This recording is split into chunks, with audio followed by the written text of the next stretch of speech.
Dear students, you see here, see this example. This is the given function. See, isolated singular points are 0, I, minus I. Okay.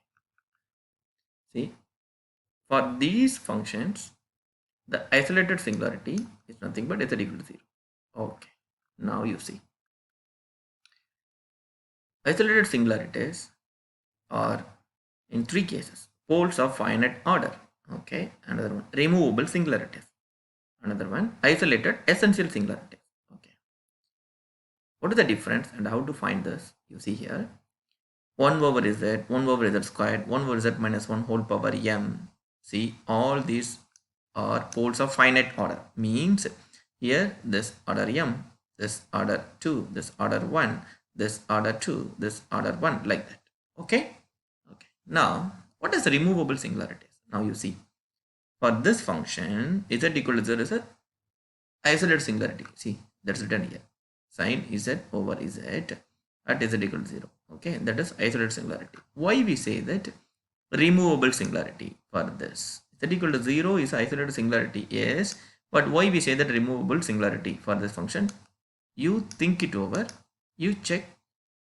Okay, but for this, I'll explain now. You see, for this also z equal to 0 is a isolated singularity. But why we say that removable singularity? Now you see here. That is f of z equal to 1 minus cosine z over z square. Okay. Now 1 over z square, you take it out. 1 minus, what is the expansion of cosine z? That is here. See, 1 minus z squared by 2 factorial, etc. Okay, we find here. And then you write this 1 minus 1. So 1 cancel. So remaining this. Then you multiply 1 by z square inside. So this you will get. Now you see here. See, after simplifying this function, what we are getting here? What we are getting here? Here 1 minus cosine z over z squared in the denominator. But now you see the same function. See, the function f of z is rewritten like this. Now you see in the denominator, no z squared.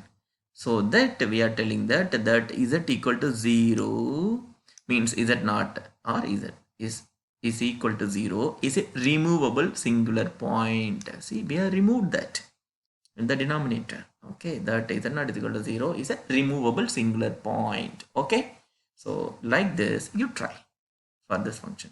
Why we say this is a removable singularity? Okay, now you check.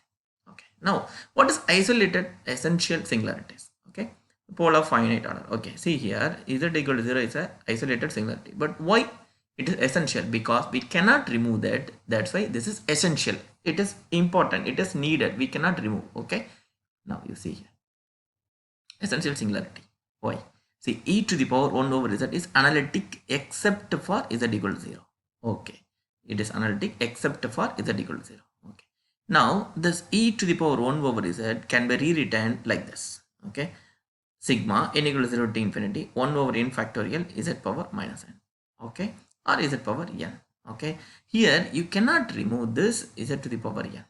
Okay, even if you try to rewrite in another form, you cannot rewrite z to the power n from the denominator. That's why we are telling that z equal to 0 is an essential singularity. Okay, similarly you can try for this. Why we say that essential singularity? Okay, now see the last part. Classify the behavior at infinity. Okay, now you see this is the given function f of z is equal to z squared plus 2. Okay, the answer is pole of order 2. See, classify the behavior at infinity. At infinity, this function has pole of order 2. Okay, that is the means at infinity, this function has pole of order 2. Okay, how? You see here. F of 1 over w. You try here 1 over w. Put 1 over w here for z. So 1 over w means 1 over w whole square. So 1 over w square plus 2.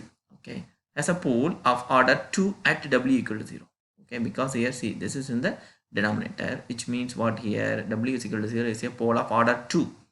For 1 over w, see, for 1 over w, when you replace 1 over w in the given function, you have pole of order 2 at w is equal to 0. That's why we are writing here for the function at z, f of z, the pole of order 2 at infinity, because at 0 here I have pole of order 2. That's why here I can say that for this function at infinity we have pole of order 2 for this first question. Okay.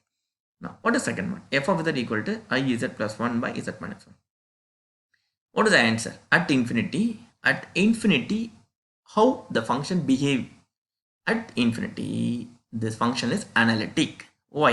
This is the reason. I z plus 1 by z minus 1 is tends to, it's going to I, as you take z, means z approach infinity, your function approach I.